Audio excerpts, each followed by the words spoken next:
Good afternoon to members of the media who would have joined us here this afternoon for yet another MSJ press conference. As you know, we try every week to have these weekly press conferences in order to share our point of view with Trinidad and Tobago in terms of the many issues that we have, and indeed we have quite a lot. But let me just say two things before we get into the gist of what we want to speak about this morning. Is first of all, if it's one thing, is that the movement for social justice has always been consistent. Ever since our formation, all through these last 7 years or so, the MSJ has been consistent in terms of how we analyze how things are going, but also not just analyzing it, but also providing recommendations in terms of how we can improve Trinidad and Tobago. And the second point is that in all our statements, in all our analysis, in all our recommendations, is all within the context of the system of governance.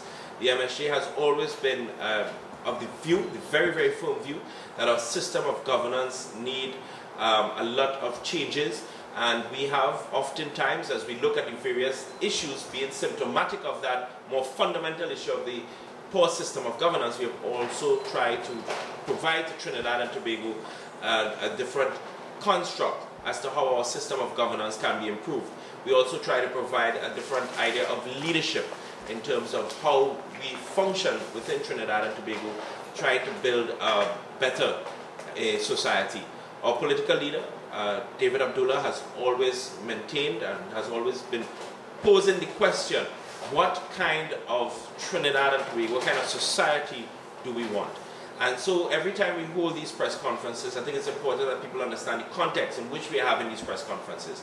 It's not simply to react or respond to issues, but really to share our analysis, share our proposals, share our recommendations, share our ideas as to how we can indeed change and shift the system of governance in Trinidad and Tobago. Now this morning, over the last week or two, there have been a lot of issues that have been in the public domain, a lot of debate, a lot of discussions.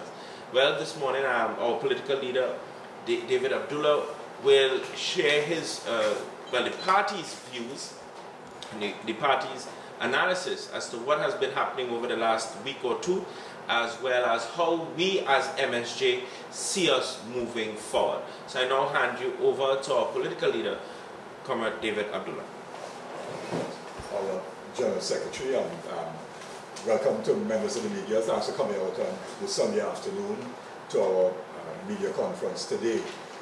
Over the last few days, there's of course been a raging debate and great concern in the press with respect specifically to the issue of the collapse of the sea bridge, in that the boat that had been contracted, namely the Ocean Flower 2, to be a fast ferry passenger vessel operating between Tobago and Trinidad, had, well, the contract was terminated by the Port Authority and the Ministry of Works and Transportation. And that has resulted in a huge condemnation, quite correctly, of the government for its totally inept and perhaps worse than that handling of the situation. And subsequent to that, we have had the announcement by the Prime Minister of a one-man person to inquire into the circumstances of this whole imbroglio, Mr. Christian Mute. The MSJ issued a statement on that earlier, well, last week, and I will come back to that statement in a short while. But quite apart from that, it seems as if both the MSJ and myself are now, being attacked by different political elements, interestingly from both the PNM and the UNC spokesmen and supporters, as the case may be.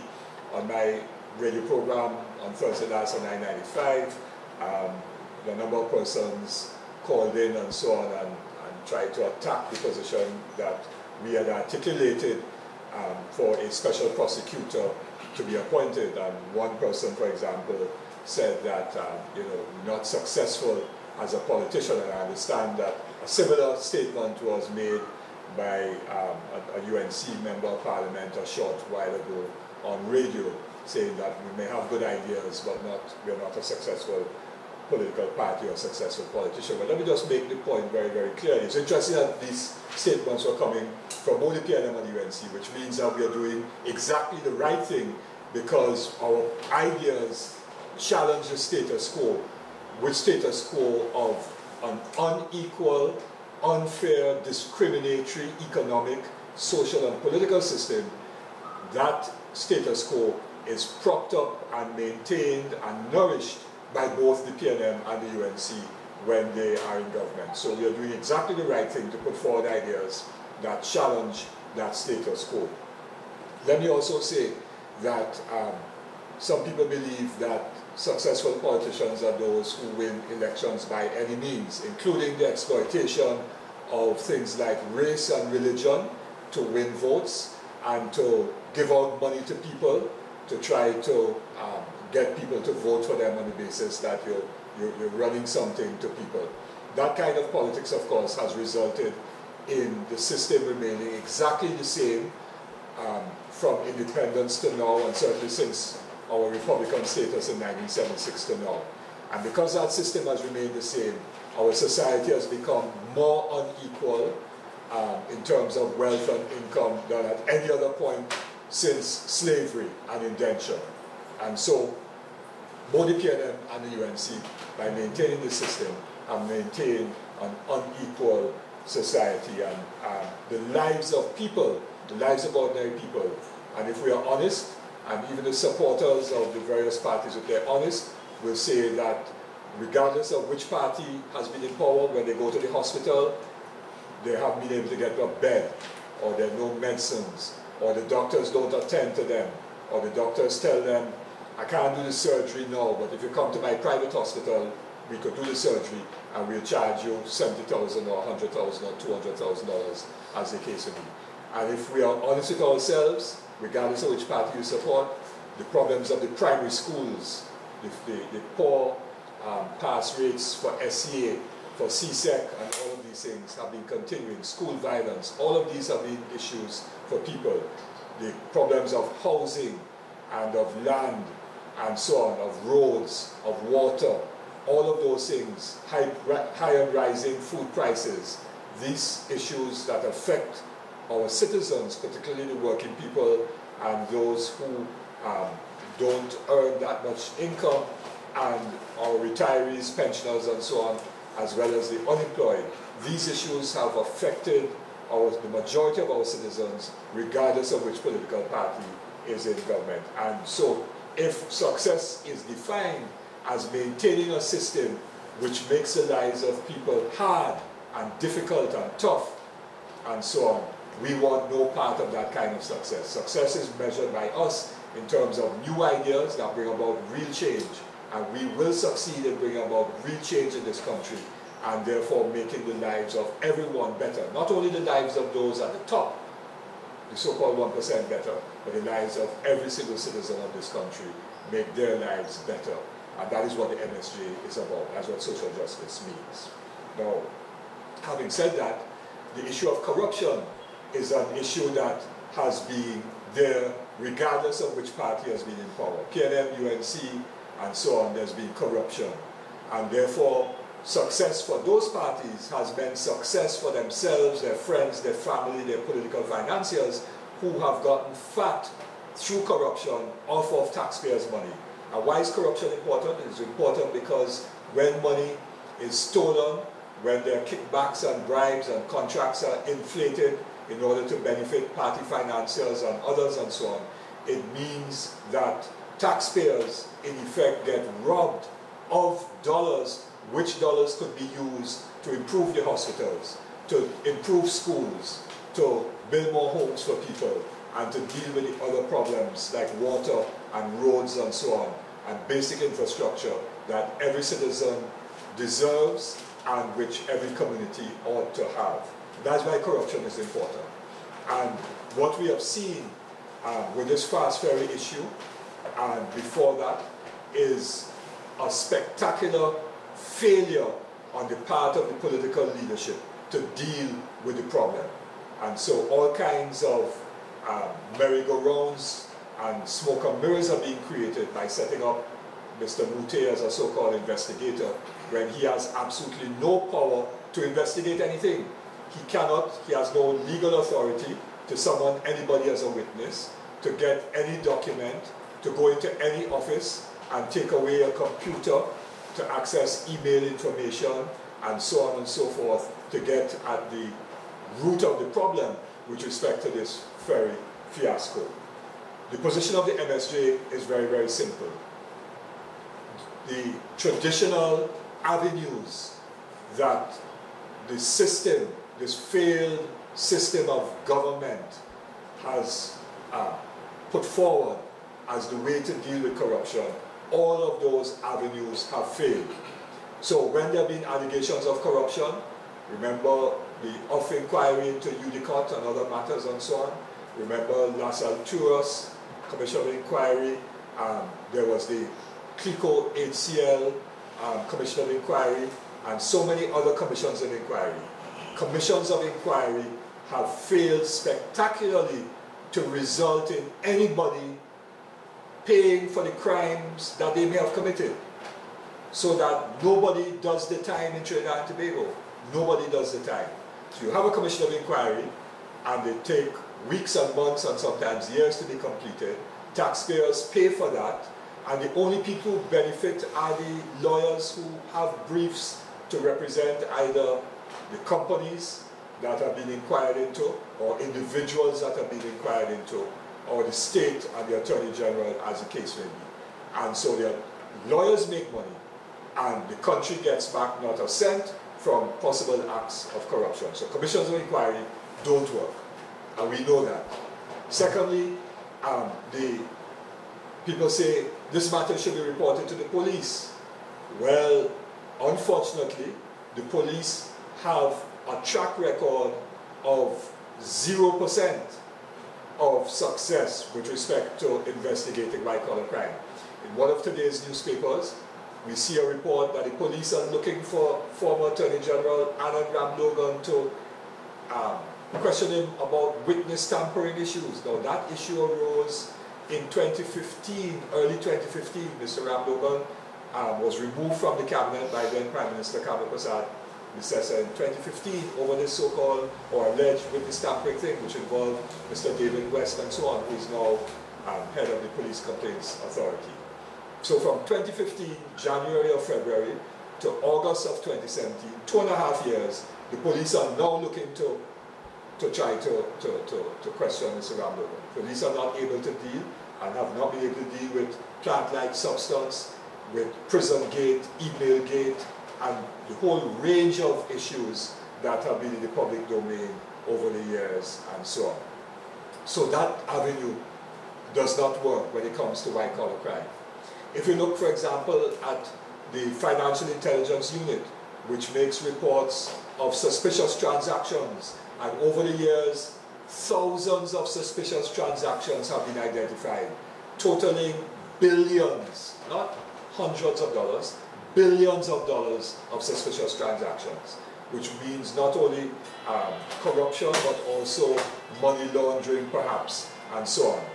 Not a single person has been prosecuted as a result of the FIU reports. The FIU then provides the information to a unit within the police service. They have not been able to bring any prosecutions to closure on these matters. So that also does not work. When you look at the Integrity Commission, that is also a total waste of time in terms of investigating possible white-collar crime, and particularly matters with respect to persons in public life who are government officials, members of state boards, senior public servants, and so on. The Integrity Commission has not resulted in anyone paying for what they may have done if they did something wrong. And when the Integrity Commission does try to move the thing forward, that has resulted in court actions against the Integrity Commission, and many commissions in fact had to resign and fold up because it's been a waste of time. So, Commission of Inquiry, waste of time. Sending it to the police in terms of white-collar crime, waste of time. Integrity Commission, waste of time. And that is why, in terms of corruption, And we in the MSJ are saying that what has to happen is the establishment of a special prosecutor or special prosecutors who would have sole responsibility for managing the whole process of getting the evidence with respect to white-collar crime and corruption. The special prosecutor will then be supported by a small team of highly trusted, well-trained police officers and so on. And the special prosecutor's office can be given a significant budget, the amount that is required to hire international forensic investigators or auditors who know how to follow the money and track it down between Trinidad and Tobago and wherever the money ends up in somebody's bank account via maybe 3-4 different countries and 5 or 10 banks, because that's how money launderers and corrupt people move their money around. But you have people who are experienced and trained to do that work. Now, there have been a number of criticisms, because when we sent out the media release, somebody put up on Facebook in response to our release that we don't know the constitution and the law, that only applies to the United States. Well, that was a foolish statement by that person in response to our statement, because in Trinidad and Tobago we have had special prosecutors. There's been more than one instance in Trinidad and Tobago of special prosecutors. So for those who have convenient memory lapses, or those who are too young to know, and so on, or those who deliberately do not wish to accept the reality, then under the NAR, one Desmond Allen, now unfortunately who passed away in 2010, one of our country's best criminal lawyers, was appointed a special prosecutor with respect to information and some evidence that had come out of the Scott drug inquiry. And as a result of that, Desmond Allen actually had charges brought against former Commissioner of Police Randolph Burrows, and Burrows was brought before the court. So that special prosecutor operated at that time. And then under the UNC government of 95 to 2000, when Mr. Ramesh Maraj was Attorney General, special prosecutor was also appointed in the person of another very well-known, excellent criminal lawyer, Carl Hudson Phillips. And that special prosecutor's office, together with the support of forensic auditors and police officers, resulted, with respect to the FIASCO airport construction, in people in the United States going to jail because evidence was uncovered which led to persons being charged in the United States, going to jail, and money being returned to Trinidad and Tobago from acts of corruption arising out of the FIASCO airport construction. And persons in Trinidad and Tobago, charges brought against them. Unfortunately, our criminal justice system in this country, the wheels move so slowly that those matters are still before the magistrate's court. They have not gone to full trial at the level of the Supreme Court. Suffice it to say also that we must never forget that the UNC passed, the cabinet passed or agreed to have the President of the Republic promulgate Section 34 of the piece of legislation which would have enabled that Section 34, all persons who had matters more than 10 years old and which matters were not blood crimes like murder and so on, they would have been able to get off scot-free, Section 34. So we are saying that what ought to be done now, and this ought to have been done in September of 2015, and in fact, the Rowley government, the Prime Minister himself, was personally and individually advised on more than one occasion, and I can speak to this as fact because I was present and was part of those discussions when he was so advised, to have this process of a special prosecutor appointed. And had we had a special prosecutor appointed in 2015, then many of the issues of allegations of corruption that were allegations of corruption during the UNC period would have been investigated, and by now persons would either have been brought before the court on criminal charges or their names would have been exonerated. One way or the other, we could have begun to bring closure to those matters. And with respect to the Seabridge issue, the best route to go is by way of a special prosecutor, not a commission of inquiry, not a one-man investigator who can't investigate anything, but by way of a special prosecutor. And the question must be asked as to why neither the UNC nor the PNM is interested in going the route of a special prosecutor. And the only logical answer that we could come up with, unless proven otherwise, is that both the UNC and the PNM have cocoa in the sun and don't want special prosecutors to investigate matters which may end up having their own members and officials and so on being brought before the courts.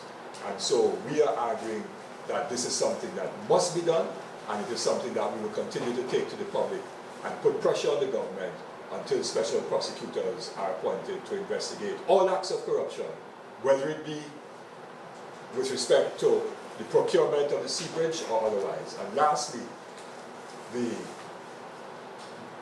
both the government and the opposition have spectacularly failed to bring legislation to deal with party finances to the parliament, to regulate party finances. And until we have strong party finance legislation, coupled with strong procurement legislation, coupled with the office of a special prosecutor, coupled with more teeth for the financial intelligence unit, then we are not going to get a hand in corruption, and taxpayers' money will continue to go into the hands and pockets of a few rather than benefiting everyone in terms of better roads, water, improved healthcare, better quality school facilities, and better education and other community requirements. Thank you. Thank you very much from the media.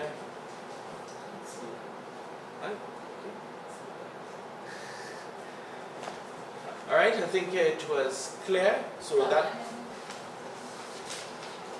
Express, right? No. Put everything. No, that's it. Okay. All right, I think. Thank you very much, David. There's a streaming things that is special. One thing that we're calling for, special prosecutor, Yeah. who will be supported by the highly trained, trusted team of police officers and forensic auditor. But it's a special prosecutor with that responsibility. Okay? Yeah. Thank you. Thank you very much to members of the media for attending our press conference. Sure.